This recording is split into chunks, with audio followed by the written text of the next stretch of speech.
Hello दोस्तों, स्वागत है आपका अपने यूट्यूब चैनल संघर्ष क्लासेस ऑल एग्जाम में। दोस्तों आज के इस वीडियो में हम लोग वर्णमाला से संबंधित जो व्यंजन होते हैं उसको पढ़ेंगे। व्यंजन किन्हें कहते हैं और व्यंजन कितने होते हैं, कितने कितने प्रकार के होते हैं। इससे पहले हम यूट्यूब पर वर्णमाला की एक वीडियो और अपलोड कर चुके हैं जिसमें हम लोगों ने स्वर पढ़े थे। स्वर की एक वीडियो ऑलरेडी पहले से अपलोड हो चुकी है। आपने अभी तक अगर नहीं देखी तो पहले उसको जाकर देख लीजिए, ठीक है। चलिए वीडियो को स्टार्ट करते हैं। व्यंजन, अगर आपसे बोला जाए व्यंजन किन्हें कहते हैं तो व्यंजन की परिभाषा क्या है? जो स्वरों की सहायता से बोले जाते हैं उन्हें व्यंजन कहते हैं। कैसे स्वरों की सहायता से, पहले इन्हें जान लेते हैं। जैसे अगर हमने का बोला, का क्या है? एक व्यंजन। अगर हमने का बोला तो का में देखो आ का साउंड सुनाई दे रहा है, तो इसका अगर इसको तोड़ेंगे तो किस में टूटेगा? आधा का और प्लस आ। देखो कोई भी व्यंजन है बिना सुर की सहायता से बोला ही नहीं जा सकता। जैसे अगर का बोला, क्या बोला? का। दो का में आ का साउंड सुनाई दे रहा है, किसका? आ का। तो का किससे मिलके बनेगा? आधा का प्लस आ। जैसे रा तो रा आधा रा प्लस आ। रा में आ का साउंड सुनाई दे रहा है और आ क्या है? एक स्वर है। व्यंजन क्या? गा क्या है? व्यंजन। गा बोलेंगे तो गा आ, बाद में आ का साउंड सुनाई दे रहा है तो आधा गा प्लस आ जा, आधा जा प्लस आ। देखो कोई भी व्यंजन बिना सुर की सहायता से बोला ही नहीं जा सकता, ठीक है। इसलिए इसकी परिभाषा बनी है व्यंजन की, जो स्वरों की सहायता से बोले जाएं उन्हें व्यंजन कहते हैं, ठीक है। अब व्यंजनों की संख्या अगर आपसे पूछा जाए तो कितनी होती है? 33। कैसे 33? 25 स्पर्श व्यंजन होते हैं और अंतस्थ व्यंजन कितने होते हैं? 4। और संघर्ष व्यंजन कितने होते हैं? 4। इन सभी को ऐड करके हमारा 33 व्यंजन कितने होंगे? 33, ठीक है। दोस्तों आगे देखते हैं। आगे स्पर्श व्यंजन देख लेते हैं। स्पर्श व्यंजनों की संख्या 25 होती है और ये स्पर्श व्यंजन 5 वर्ग में बटे होते हैं। कितने वर्ग में? 5 वर्ग में। का वर्ग, चा वर्ग, टा वर्ग, ता वर्ग, पा वर्ग। इसे कचट तब से याद करेंगे, ठीक है। पहला का वर्ग में 5 अक्षर हैं, चा वर्ग में 5 अक्षर, टा वर्ग में 5 अक्षर, ता वर्ग में ऐसे ही करके पा वर्ग में भी 5 अक्षर हैं। अब देखो इनका उच्चारण स्थान भी हम अभी बताएंगे कि कौन से इनका उच्चारण स्थान पूछ लिया जाता है कि कौन सा अक्षर किस स्थान से बोला जाता है, ठीक है। जैसे सबसे पहले कंठ आता है। सबसे यहाँ क्या होता है? कंठ। कंठ के थोड़ा ऊपर आओ तो क्या होता है? तालु। क्या होता है? तालु। और तालु से थोड़ा और ऊपर मूधा से थोड़ा और बाहर तो दंत के बाद फिर क्या आता है? ओष्ठ, ठीक है। जो अक्षर कंठ से, जो अक्षर बोलते समय कंठ से आवाज आए उन्हें क्या बोलते हैं? कंठ वर्ग, ठीक है। अगर आपसे ऐसा पूछ लिया जाता है का वर्ग का उच्चारण स्थान क्या है? कंठ। खा वर्ग का उच्चारण स्थान कंठ, ठीक है।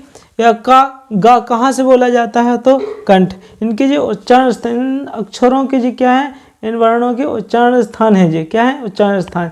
जैसे कि अगर आपसे बोला जाए जा का उच्चारण स्थान क्या है तो क्या बताएंगे? तालु।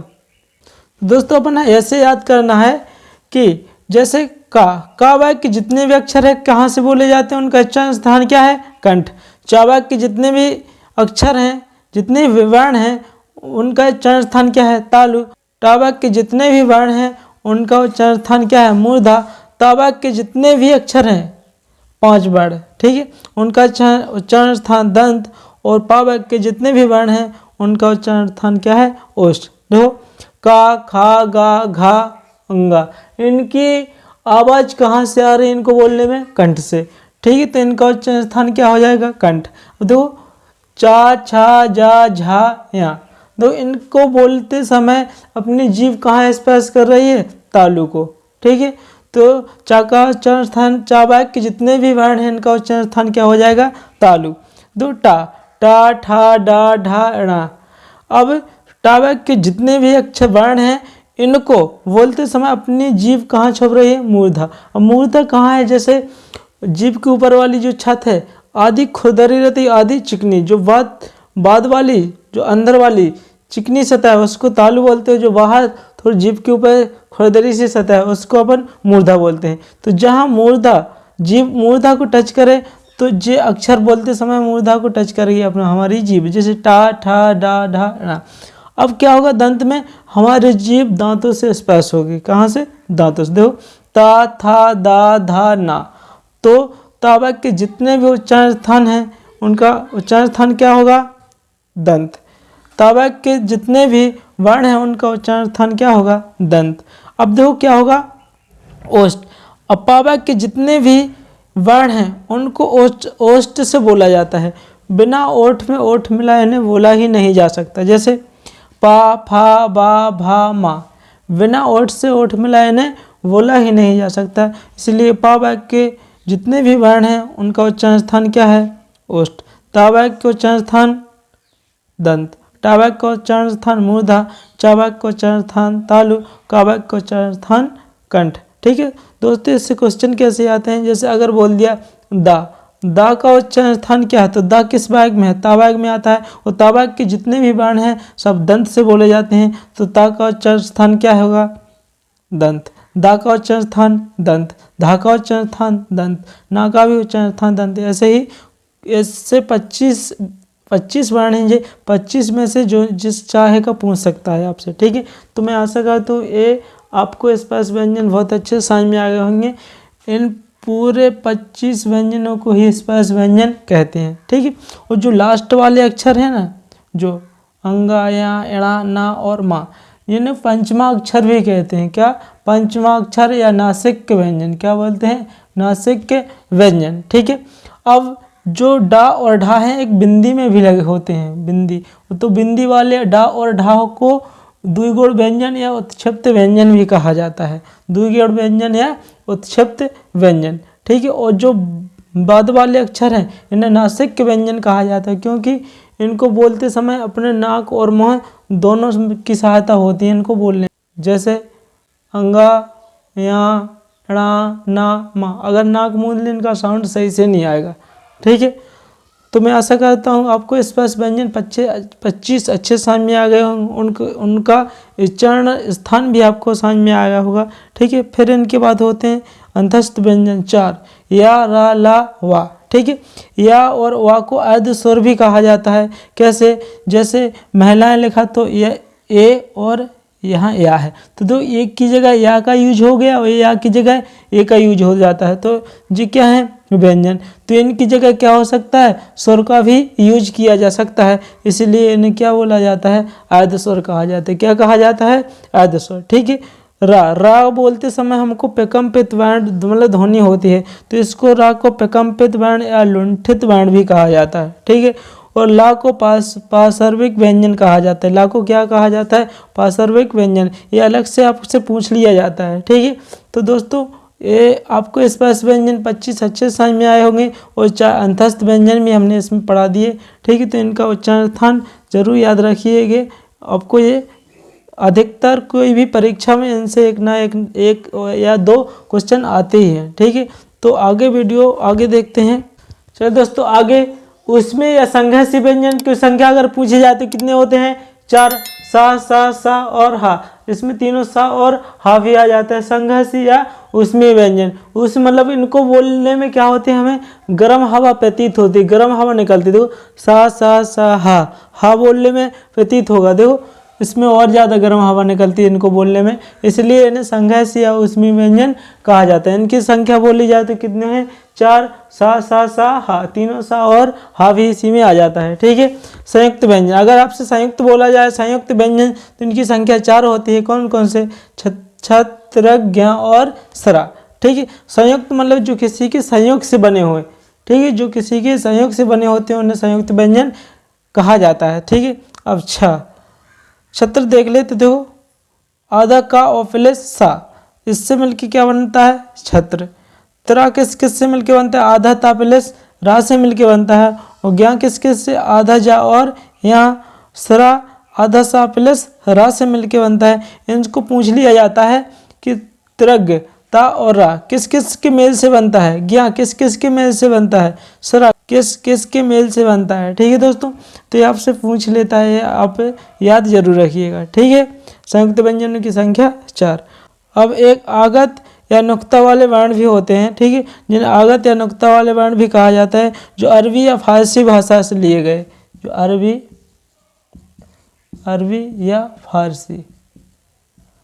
या फारसी भाषा से लिए गए। उन्हें नुक्ता वाले वर्ण भी कहते हैं। का, खा, गा, जा और फा। कौन कौन से का, खा, गा, जा और फा, इन्हें नुक्ता वाले वर्ण भी बोलते हैं। ठीक है दोस्तों, आगे देखते हैं। चलिए दोस्तों आगे देख लेते हैं। व्यंजनों को दो और प्रकार से बांटा गया है। घोषत्व के आधार पर व्यंजनों के प्रकार, अघोष और सघोष या घोष। ठीक है। प्राणवायु के आधार पर भी दो प्रकार के, अल्पप्राण और महाप्राण। तो पहले घोषत्व के आधार पर व्यंजनों के दो प्रकार देख लेते हैं।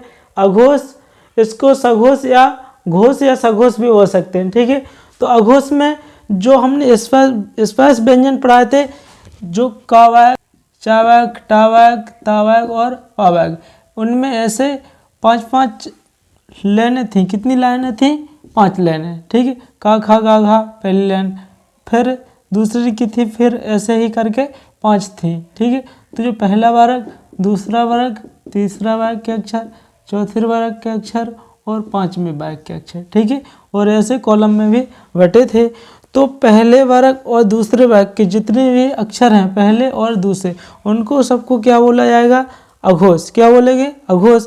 और तीसरे, चौथे, 5वें वर्ग के जितने भी अक्षर हैं उन्हें घोष या सघोष बोला जाएगा। ठीक है दोस्तों। आगे इसी अघोष में सा तीनों सा आ जाएंगे और इसमें हा किस में चला जाएगा?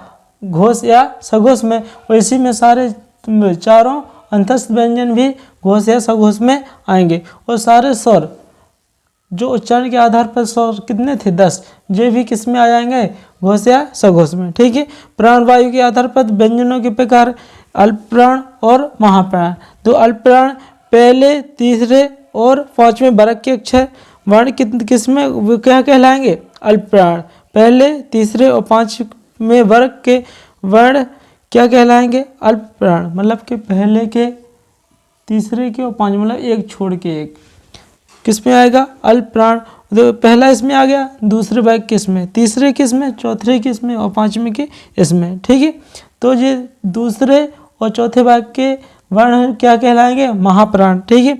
और अंतस्थ व्यंजन, सारे अंतस्थ व्यंजन अल्पप्राण कहलाएंगे। सारे स्वर अल्पप्राण कहलाएंगे। और उसमें असंघर्ष व्यंजन महाप्राण में पहुंच जाएंगे। ठीक है। तो मैं आशा करता हूँ आपको बहुत अच्छे से समझ में आया होगा। आगे देखते हैं। चलिए दोस्तों, और भी जो कुछ वर्ण बचे हैं उनके उच्चारण स्थान और देख लेते हैं। ठीक है। ये तो अपन को पता ही है। का वाक्य के जितने भी अक्षर हैं कंठ से बोले जाए, चा वाक्य के तालु से, और टा वाक्य के मूर्धा से, ता वाक्य के दंत से और पा वाक्य के ओष्ठ से। पहले क्या आता है? कंठ, फिर तालु, मूर्धा, फिर दंत, फिर ओष्ठ। ठीक है। कंठ से कौन कौन से वर्ण बोले जाते हैं? आ और हा। देखो शुरुआत भी इन्हीं से होती है। देखो वर्णों की, हिंदी में आ और लास्ट में हा। ठीक है। लास्ट वाला रहता है, मतलब एंड में पहुंचता है। ठीक है। तो कंठ आ और हा। और इसको विसर्ग आहा भी कंठ से ही बोला जाता है। ठीक है। अब तालु छोटी, बाड़ी और या और सा। इसको कैसे याद करेंगे? छोटे बच्चे हैं जो उसकी जीभ मुंह में तो छुपती नहीं, ऊपर तालु में तो छुपती नहीं, तो वो तो कुछ चीज़ मांगना हो तो क्या करेंगे? ई करके, कि ई। तो मम्मी समझ जाएंगी ये चाहिए, तो बच्चा इंग्लिश में बोलेगा यस मम्मा। ठीक है। तो ई, तो ई आएगा और या और सा का उच्चारण स्थान क्या होगा? तालु। ठीक है। अब मूर्धा ऋषि और रा और सा। ठीक है। मूर्धा कैसे रहते हैं? ऋषि जैसे। ठीक है। ऋषि मूर्धा जैसे तो रहते, ऋषि और रा, ऋषि वैसे रा और सा से मिलकर बनता है। तो ऋषि, रा और सा का उच्चारण स्थान क्या होगा? मूर्धा, दंत। ठीक है। दंत। अब 2 बच्चे पढ़ रहे, उनने कहा अपने अपने दांत गिनो, और कुछ लोगों के टूटे हुए थे, कुछ बच्चों के। तो उनने कहा कि अपने अपने दांत गिनिए, उनको लासा निकालिए। क्या निकालिए? लासा। तो दंत का उच्चारण स्थान क्या हो जाएगा? ला और सा। ठीक है। तो ला और सा का उच्चारण स्थान क्या हो जाएगा? दंत। तो ला और सा का उच्चारण स्थान दंत, ओष्ठ। अब ओष्ठ छोटा ऊ और बड़ा ऊ। जो छोटे बच्चे होते हैं वो तो बस क्या कहते हैं? ऊ। क्या कहते हैं? ऊ। कोई भी चीज़ चाहिए तो क्या करेंगे? ऊ। बस मम्मी समझ जाती हैं, इस बच्चे को ये चाहिए, तो ओष्ठ। ठीक है। तो ओष्ठ बढ़ा के कहते हैं ना ऐसे। तो ओष्ठ ऊ और ऊ, मतलब छोटा ऊ और बड़ा ऊ का उच्चारण स्थान क्या होगा? ओष्ठ। ठीक है। और ओ और आओ, जो ओ और आओ, ए और ए, जो ओ और आ का उच्चारण स्थान क्या होगा? कंठ। कैसे? तो ओ कैसे मिलके बनता है? आ और ऊ से मिलके बनता है। वो आ का उच्चारण स्थान क्या है? कंठ। और ऊ का उच्चारण स्थान ओष्ठ। तो कंठ और ओष्ठ मिलाकर क्या हो जाए? कंठोष्ठ। तो आ ओ या आ का उच्चारण स्थान पूछा जाए तो क्या बताना है आप लोगों को? कंठोष्ठ। ठीक है। ये किस किस के मेल से बनता है? आ और ई। हम पहली वीडियो में बता चुके हैं, जो स्वर पढ़ाए थे उसमें। आ और ई से आ का उच्चारण स्थान क्या है? कंठ। और ई का उच्चारण स्थान क्या है? तालु। क्या है? तालु। ठीक। कंठ और तालु को मिलाएंगे तो क्या बनेगा? कंठ तालव्य। तो ए या आ का उच्चारण स्थान पूछे तो क्या बताएंगे? कंठ तालव्य। वा का उच्चारण स्थान तो कंठोष्ठ। कंठोष्ठ। दो वा बोलने में ऐसा लग रहा है जैसे ना तो ओंठों की जरूरत है ना दांत की, तो दंत और ओष्ठ। तो दंत ओष्ठ। वा का उच्चारण बताएंगे तो क्या बताएंगे? दंतोष्ठ। ठीक है दोस्तों, तो आपका वर्णमाला चैप्टर खत्म होता है 2 ही वीडियो में। इससे पहले एक वीडियो और बना चुके हैं जो कि उसमें हमने स्वर खत्म किए थे। तो अगर आपने वो वीडियो नहीं देखी है तो आप वहां जाकर देख सकते हैं। अगर वीडियो अच्छी लगी तो वीडियो को लाइक एवं चैनल को सब्सक्राइब जरूर कर लें और अपने दोस्तों के साथ जरूर शेयर करिएगा। ठीक है दोस्तों, मिलते हैं अगली वीडियो में। तब तक के लिए जय हिंद दोस्तों।